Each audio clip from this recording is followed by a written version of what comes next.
3, 2, Okay. 1. What do you want to hear about first? Run through the Acolyte. I've got questions. They killed off the Wookiee, didn't they?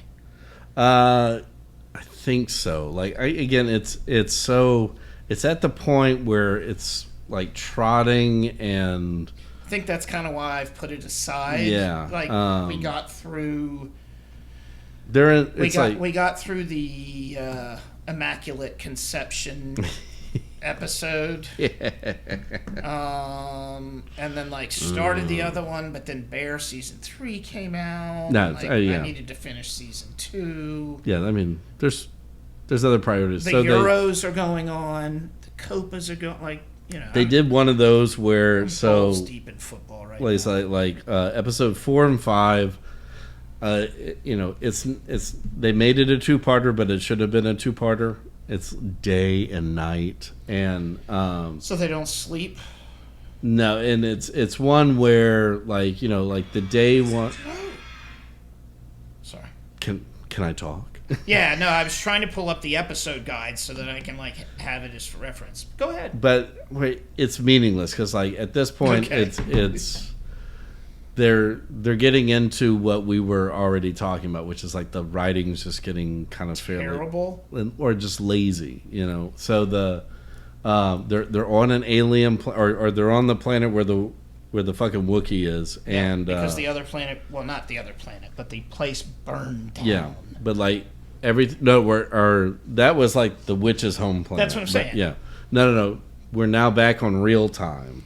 Right, because that was a flashback. Yeah. Got it. Okay. So real time with Wookiees. Essentially, they're running to try and save the second to last Jedi on the kill list, and they get there, and so the day episode is mainly focused around Osha and her construction team. Which she's going to have to change her name after SCOTUS ruled. There's no Osha anymore. But either way, it was, normally these episodes have been going 40 minutes or whatever. This one's a 30-minute episode. So, by the time you really get into it, it's ending. I'm really glad that the Bear went with an hour episode or 45 minutes there for a couple episodes at the end of season 2. Yeah, because you got too much to explain. Well done. So Star Wars, do the opposite. The only thing that the day episode is it's character building and explaining the flashback, and it's we're 5 episodes in. Why are we still building characters? It's very monotonous. Well, because a bunch of them are about to get killed off. So good. No, shut up. The night episode, the only important part about the day episode is that on the planet that they're on, there's these gigantic insects that hang onto trees that look like roly-polies, but then they have wings, and they're attracted to light. So roly-polies with wings sounds fucking terrifying. Yeah, it is. Are they giant? Yeah, I mean human size? Or little human size? Yeah, little kid size, yeah. That is terrifying. Yeah, 7-8-year-old size, something like that. Oh. So flying roly-polies. Yeah. Go ahead. And so they come out during the day? No, at night. Okay. During the day, they just wrap around a tree. So, and that's stay cool. Yeah. These planets get hot, man. The night episode essentially is just one long fight scene, but so it culminates with Osha and May finally confront each other, and the Acolyte shows up and of course it's helmeted and. So there is an Acolyte. Yeah, but so in the midst of this, I thought Osha's mirror image was the Acolyte. No. So May is being trained by the Acolyte. Okay, thank you. But then in the midst of it, after May gets as they take care of the Wookiee, they May, finding out that Osha's alive, decides, well, maybe she doesn't want to be on this journey anymore, and that she wants to rejoin with her sister. and join the agency, or just safety. knowing that Osha's not a Jedi either. So it's like, well, let me just get back together with my sister, and then we'll just go live our lives. Blah blah blah. Wait, so neither one of them are Jedi? No, yeah. Remember, Osha left the Jedi, but they're Force sensitive. Right. Okay, thank you. And I always, if you say Jedi, assume it's never mind. So anyway, that.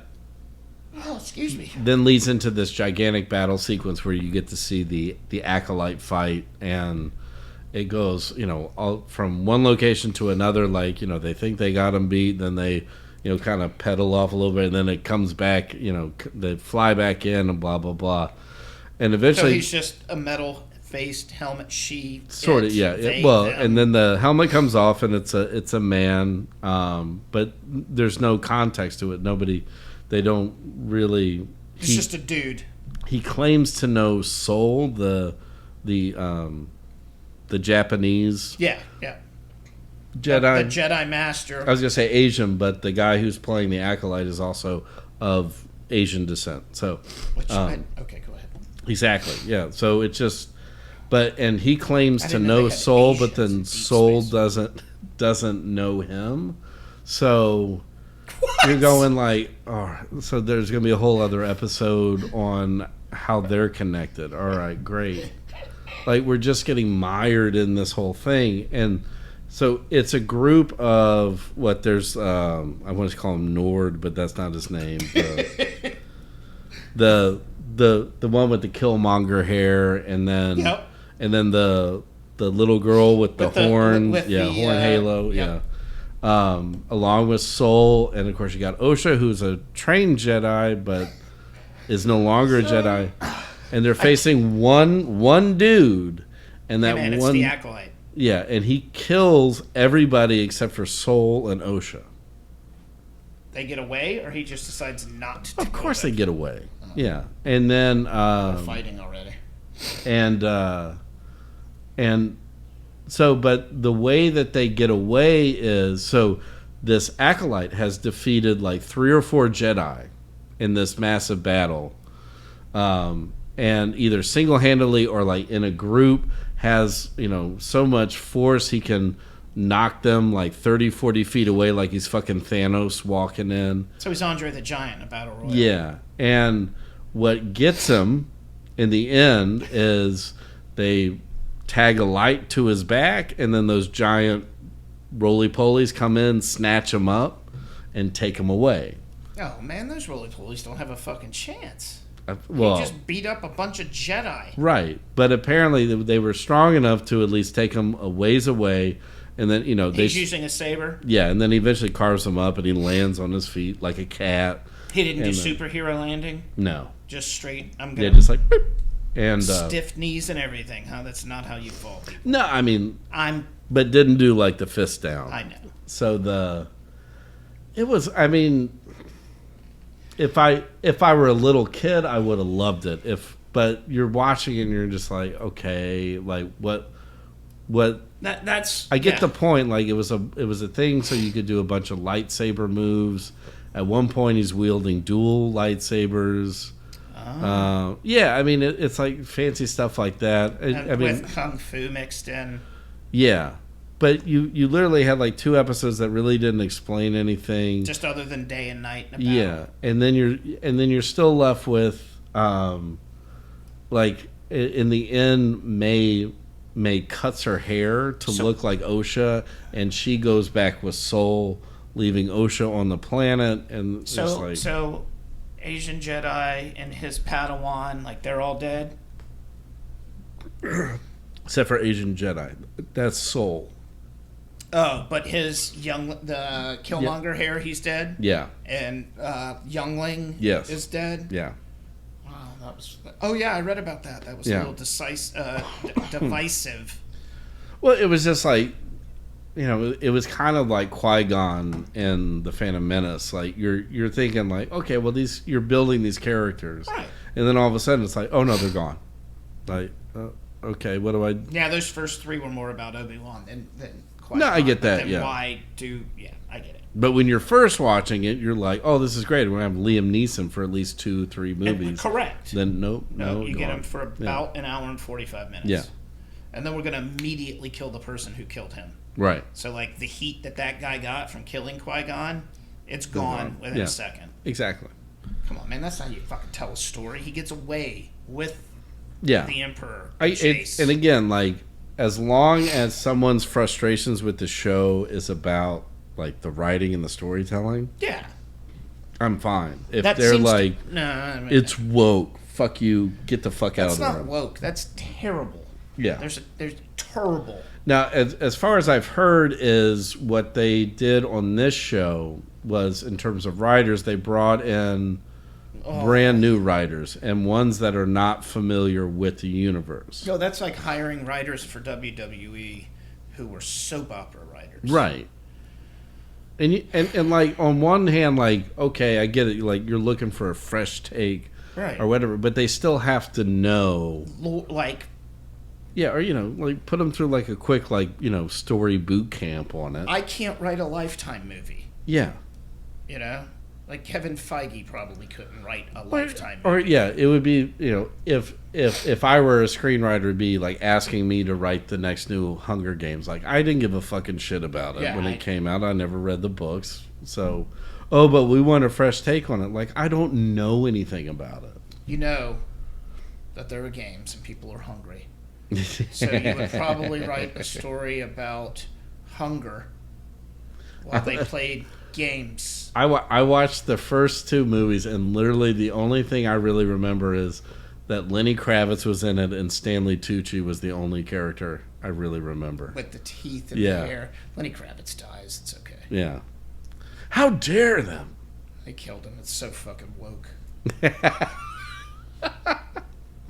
So fucking teenagers fighting in fucking a battle royal. See, here's the thing. Here's my problem with Hunger. Well, I'm sorry. We got 2 minutes left. I don't give a fuck. I can still do Dark Matter in 2 minutes. It's not that much. Because I'm going to go. Never mind. Do Dark Matter. I just been here all week. Go. Yeah, we don't need to be that angry finishing this up. No. Battle. Just read Battle Royale. She jacked that. Yeah.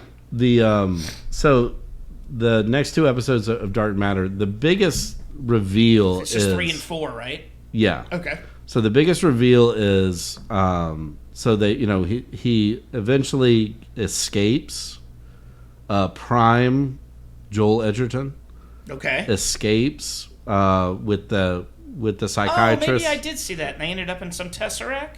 Yeah, in the box. Yep. Okay. Yeah. Yep. So, and then... will always call those the Tesseracts. Sorry. Yeah, no.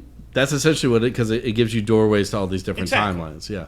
So but they... So maybe I did see that episode. Yeah, and then they realize that it's what your mental state is decides which universe or timeline you get or multiverse you go into. Didn't she say something about there are millions of different timelines? How are you going to find the one you need? Yeah, exactly. Yeah. So, and that's why, if you're going into it thinking oh, I just went through some crazy shit back here, you open up the next door, guess what? You're back in that crazy shit. It's like a Scooby-Doo episode. Yeah. Or if you're going oh, I hope I don't end in a post-apocalyptic timeline, open the door. Where you at? Boom. So it's like The Wizard of Oz and that Oprah self-help book.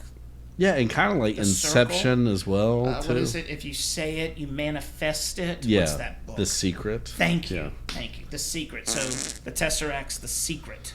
Sort of. But, I mean, it makes sense in that the way that they set it up